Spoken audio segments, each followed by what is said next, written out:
ചില നിർണായകമായ വിവരങ്ങൾ പുറത്തുവരുന്നു. അതായത് ക്രമസമാധാന ചുമതലയിൽ നിന്ന് എം ആർ അജിത് കുമാറിനെ ഒരുപക്ഷെ മാറ്റിയേക്കും. പകരം മനോജ് എബ്രഹാമും എച്ച് വെങ്കടേഷുമാണ് പരിഗണനയിൽ. ബൽറാം കുമാർ ഉപാധ്യായയുടെ സാധ്യതയും ആഭ്യന്തര വകുപ്പ് പരിശോധിക്കുന്നു.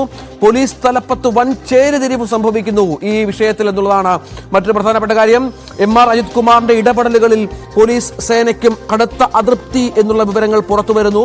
M R Ajith Kumar police മേധാവിയാകാനുള്ള നീക്കം നടത്തുകയായിരുന്നുവെന്ന് മറുചേരി പറയുന്ന പശ്ചാത്തലം കൂടി ചേർത്ത് വെക്കണം എന്നുള്ളതാണ്. കാരണം വലിയ നിർണായകമായ നീക്കങ്ങൾ പോലീസ് ആസ്ഥാനത്ത്, പോലീസ് ചേരിയിലടക്കം സംഭവിക്കുന്നു എന്നാണ് ഏറ്റവും പ്രധാനപ്പെട്ട വിവരം. ഡാൻ കുര്യൻ വിവരങ്ങൾ പങ്കുവെക്കും.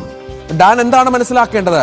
ഈ പോലീസ് തലപ്പത്തുള്ള ഈ വലിയ ചേരിതിരിവ്, അതും അൻവർ ഉന്നയിച്ച ആരോപണങ്ങൾ, ഇതിനു മുൻപ് തന്നെ ഈ മനോജ് അജിത് കുമാറുമായി ബന്ധപ്പെട്ട് ഒരു അസംതൃപ്തി പോലീസിൽ ഉണ്ടായിരുന്നു എന്നുള്ളതാണോ?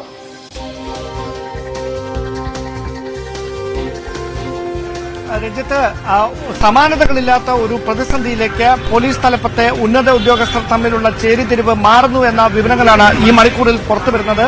അതുകൊണ്ട് തന്നെയാണ് എം ആർ അജിത് കുമാറിനെതിരെ, ക്രമസമാധാന ചുമതലയുള്ള എം ആർ അജിത് കുമാറിനെതിരെ ഇന്നലെ പി വി അൻവർ MLA ഇത്തരം ഒരു ആക്ഷേപം ഉന്നയിച്ചതിന് പിന്നാലെ തന്നെ ചില അഭ്യൂഹങ്ങളൊക്കെ ഉയർന്നു കേട്ടിരുന്നു. അതായത് പി വി അൻവർ സർക്കാരിന്റെ അറിവോടെയല്ല, സ്വന്തം ഇഷ്ടത്തിന് ഇത്തരം ആക്ഷേപങ്ങൾ ഉന്നയിക്കുകയാണ് എന്ന തരത്തിൽ പോലീസ് തലപ്പത്ത് നിന്ന് തന്നെ ഒരു വാർത്ത പുറത്തുവരുന്ന പശ്ചാത്തലമുണ്ടായിരുന്നു. പക്ഷേ ഇന്നലെ രാത്രിയോടെ അതായിരുന്നില്ല സാഹചര്യങ്ങളൊക്കെ മാറി പറഞ്ഞു. കൃത്യമായ തെളിവുകളുടെ അടിസ്ഥാനത്തിലാണ് പി വി അൻവർ വാർത്താ സമ്മേളനം നടത്തുന്നത്. അദ്ദേഹത്തിന്റെ കൈവശം കൂടുതൽ തെളിവുകളുണ്ട് എന്ന വിവരങ്ങൾ കൂടി പുറത്തുവരികയായിരുന്നു. അതിനിടയിലാണ് ക്രമസമാധാന ചുമതലയിൽ നിന്ന് ADGP എം ആർ അജിത് കുമാറിനെ മാറ്റണമെന്ന ആവശ്യം പോലീസ് തലപ്പത്ത് ചില ഉദ്യോഗസ്ഥർക്കിടയിൽ ശക്തമായത്. സംസ്ഥാന പോലീസ് മേധാവി ഷെയ്ഖ് ദർബേർ സാഹിബിനെ തന്നെ അവർ ഇക്കാര്യം ധരിപ്പിക്കുന്ന സാഹചര്യമുണ്ടായി. അതായത് ക്രമസമാധാന ചുമതലയിൽ ADGP M R Ajith Kumar എത്തിയതിനു ശേഷം രണ്ട് പോലീസ് മേധാവിമാർ, അനിൽ കാന്ത്, അതിനുശേഷം ഇപ്പോൾ ഷെയ്ഖ് ദർബേർ സാഹിബ്, അവരെ രണ്ടുപേരെയും റബ്ബർ സ്റ്റാമ്പാക്കിക്കൊണ്ട് എം ആർ അജിത് കുമാർ അവർക്ക് മുകളിൽ ഹൈജാക്ക് ചെയ്തുള്ള ഇടപെടലുകൾ നടത്തുകയായിരുന്നു എന്ന വിമർശനമാണ് സേനയ്ക്കുള്ളിൽ നിന്ന് തന്നെ ഉയർന്നത്. ഇത്തരം നീരസം ഷെയ്ഖ് ദർബേർ സാഹിബ് തന്നെ മുഖ്യമന്ത്രിയെ അറിയിച്ചതായിട്ടുള്ള സൂചനകളും പുറത്തുവരുന്നുണ്ട്. അതിനിടയിൽ അടുത്ത വർഷം DGP പദവിയിലേക്ക് ഉയർത്തപ്പെടുന്ന എം ആർ അജിത് കുമാർ ക്രമസമാധാന ചുമതലയിൽ സംസ്ഥാനത്തിന്റെ പോലീസ് മേധാവിയാകാനുള്ള നീക്കം ഇപ്പോൾ തന്നെ നടത്തുകയായിരുന്നുവെന്നാണ് അദ്ദേഹത്തിന്റെ മറുചേരി മുമ്പോട്ട് വെച്ചിട്ടുള്ള ആക്ഷേപം. അതിൽ തന്നെ എലത്തൂർ ട്രെയിൻ തീവെപ്പ് കേസുമായി ബന്ധപ്പെട്ട് സസ്പെൻഷനിലായ P വിജയനെ, അദ്ദേഹം IG ആയിരുന്നു, അദ്ദേഹത്തെ കൃത്യമായി വിവരങ്ങൾ ചോർത്തി നൽകിയെന്ന ആക്ഷേപം ഉന്നയിച്ചുകൊണ്ട് വകുപ്പ് തല നടപടിയെടുക്കാൻ കാരണമായത് എം ആർ അജിത് കുമാറിന്റെ ഇടപെടൽ ആയിരുന്നുവെന്നും അദ്ദേഹത്തിന്റെ മറുചേരി ആക്ഷേപം ഉന്നയിക്കുന്നുണ്ട്. അതിനിടയിലാണ് P വിജയനെ, അദ്ദേഹം നിലവിൽ പോലീസ് അക്കാദമിയുടെ ഡയറക്ടർ സ്ഥാനത്താണ് തിരികെ എത്തിയത്. സസ്പെൻഷന് ശേഷം അദ്ദേഹത്തെ നിർണായകമായ ചില പദവിയിലേക്ക് തിരികെ കൊണ്ടുവരുന്നതിന് വേണ്ടിയിട്ടുള്ള ചർച്ചകളും പോലീസ് തലപ്പത്ത് നടക്കുന്നുണ്ട് എന്ന സൂചനകൾ പുറത്തുവരുന്നു. എന്തായാലും ഒരു കാര്യം ഉറപ്പാണ്, ഈ ആരോപണങ്ങളിൽ മുഖ്യമന്ത്രി തന്റെ സംസ്ഥാന പോലീസ് മേധാവി ഷെയ്ഖ് ദർബേർ സാഹിബ് നേരിട്ട് അന്വേഷണം നടത്തുമെന്ന് പ്രഖ്യാപിച്ചതിന് പിന്നാലെയാണ് ക്രമസമാധാന ചുമതലയിൽ നിന്ന്, നിർണായക ചുമതലയിൽ നിന്ന് എം ആർ അജിത് കുമാറിനെ മാറ്റിയേക്കുമെന്ന വിവരങ്ങൾ പുറത്തുവരുന്നത്. അങ്ങനെയാണെങ്കിൽ ഇന്റലിജൻസ് തലപ്പത്ത് ഉള്ള മനോജ് എബ്രഹാം, ADGP മനോജ് എബ്രഹാമിന് ക്രമസമാധാന ചുമതല കൈമാറാനുള്ള സാധ്യത ഏറുകയാണ്.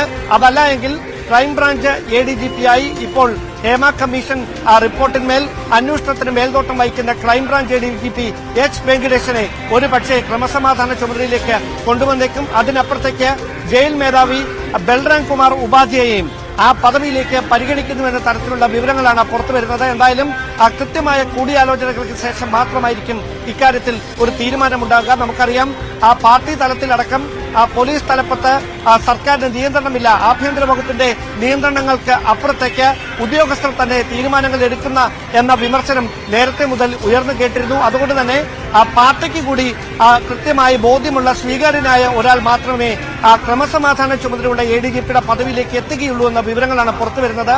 അങ്ങനെയാണ് എങ്കിൽ എം ആർ അജിത് കുമാറിന് പകരക്കാരനായി മനോജ് എബ്രഹാം പദവിയിലേക്ക് എത്താനുള്ള സാധ്യത കൂടുതലാണ്. കോടിയേരി ബാലകൃഷ്ണൻ ആഭ്യന്തരമന്ത്രിയായിട്ടിരുന്ന കാലം മുതൽ സർക്കാരുമായി, ഇടത് സർക്കാരുമായി വളരെ അടുത്ത ബന്ധമുണ്ടായിരുന്ന ആളാണ് മനോജ് എബ്രഹാം.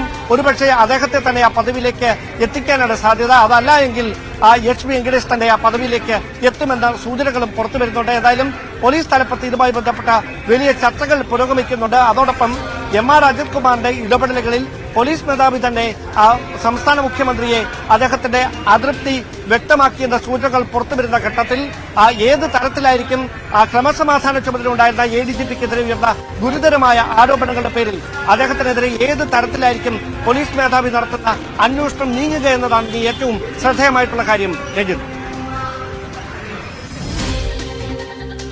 ആരോപണ വിധേയനായ MR അജിത് കുമാറിനെ മാറ്റി നിർത്തിയുള്ള ഒരു അന്വേഷണത്തിലേക്ക് ഒരുപക്ഷെ കാര്യങ്ങൾ പോയേക്കാം. അവിടെയാണ് അജിത് കുമാറുമായി ബന്ധപ്പെട്ട് പോലീസിൽ തന്നെ വലിയ ചേരിതിരിവ് സംഭവിച്ചിരിക്കുന്നു എന്ന പ്രധാനപ്പെട്ട വിവരം ഡാൻ കുര്യൻ റിപ്പോർട്ട് ചെയ്യുന്നത്.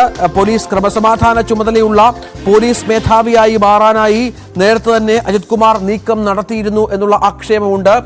DGPക്ക് ദർവേഷ് സാഹിബിന് തന്നെ ഒരുപക്ഷെ ഇതുമായി ബന്ധപ്പെട്ട ചില ആക്ഷേപങ്ങളുണ്ട് എന്നാണ് മനസ്സിലാക്കേണ്ടത്. MR അജിത് കുമാറിന്റെ ഇടപെടലുകളിൽ പോലീസ് മേധാവി കടുത്ത അതൃപ്തിയുണ്ട്. ഏലത്തൂർ ട്രെയിൻ തീവെപ്പ് കേസിൽ വിവരം ചോർത്തി എന്ന പേരിൽ P വിജയനെതിരായ നടപടിക്ക് പിന്നിലും അജിത് കുമാറാണ് എന്നുള്ള വിവരങ്ങൾ പുറത്തുവിടുന്നുണ്ട്. ഇതിനിടയിൽ P വിജയൻ ഒരുപക്ഷെ തിരിച്ച് വന്നേക്കാം. ക്രമസമാധാന ചുമതലയിൽ അടക്കം ഉള്ള വളരെ പ്രധാനപ്പെട്ട പദവികളിലേക്ക് P വിജയനെ തിരിച്ചു കൊണ്ടുവന്നേക്കാം എന്നുള്ള വിവരവും ഈ ഘട്ടത്തിൽ പുറത്തു വരുന്നുണ്ട്. പോലീസ് അക്കാദമി ഡയറക്ടർ സ്ഥാനത്ത് നിന്ന് P വിജയനെ നിർണായക പദവിയിലേക്ക് കൊണ്ടുവന്നേക്കാം എന്നുള്ള വിവരവും ഈ ഘട്ടത്തിൽ പുറത്തു വരുന്ന സാഹചര്യം കൂടിയാണ്. ഡാൻ കുര്യനാണ് വിവരങ്ങൾ പങ്കുവെക്കുന്നത്.